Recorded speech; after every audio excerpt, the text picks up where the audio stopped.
Ex-Panglima TNI Andika Perkasa siap tempur saat putuskan terjun ke politik, tak gentar dihujat.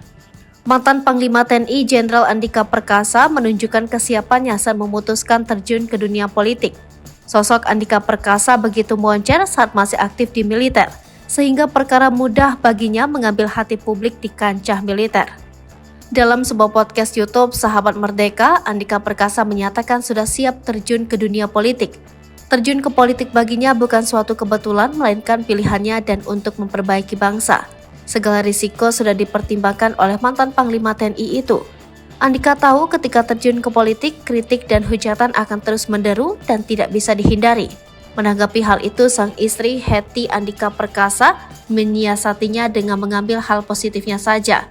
Sementara itu, viral di TikTok cuplikan video pengakuan mantan Panglima TNI Jenderal Andika Perkasa. Dalam video itu, Andika Perkasa menceritakan pengalaman tempurnya yang paling diingat.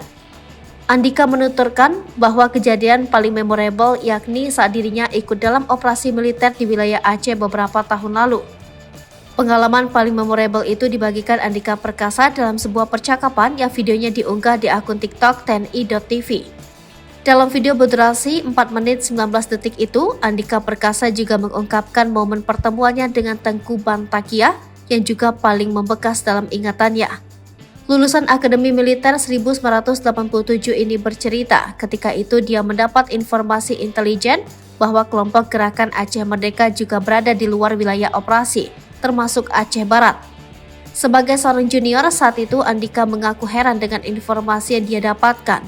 Pada akhirnya, Andika bersama satu tim yang terdiri dari 9 prajurit TNI lainnya pun kemudian mendatangi wilayah yang diarahkan, yakni Aceh Barat. 2 hari menempuh perjalanan, Andika bersama anggota TNI lainnya tiba di sebuah desa yang berada di tengah hutan. Disitulah ia bertemu dengan Tengku Bantakia. Menurutnya, Tengku Bantakia tidak seperti yang dia dengar selama ini. Andika pun memutuskan untuk tinggal di desa itu agar bisa menyelidiki lebih lanjut. Andika mengaku bahwa dirinya mendekati Tengku Bantakia selama kurang lebih 1 bulan lamanya. 4 pekan Andika dan teman-temannya menginap di desa itu. Menurutnya, Tengku Bantakia tak menunjukkan gerak-gerik seperti informasi intelijen.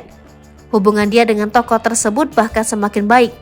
Bahkan Tengku Bantakia juga diklaim telah memberikan informasi rahasia kepada Andika Perkasa.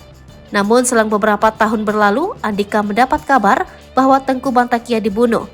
Mendengar kabar itu, Andika merasa sangat sedih. Ia bahkan sampai berkaca-kaca saat menceritakan sosok Tengku Bantakia.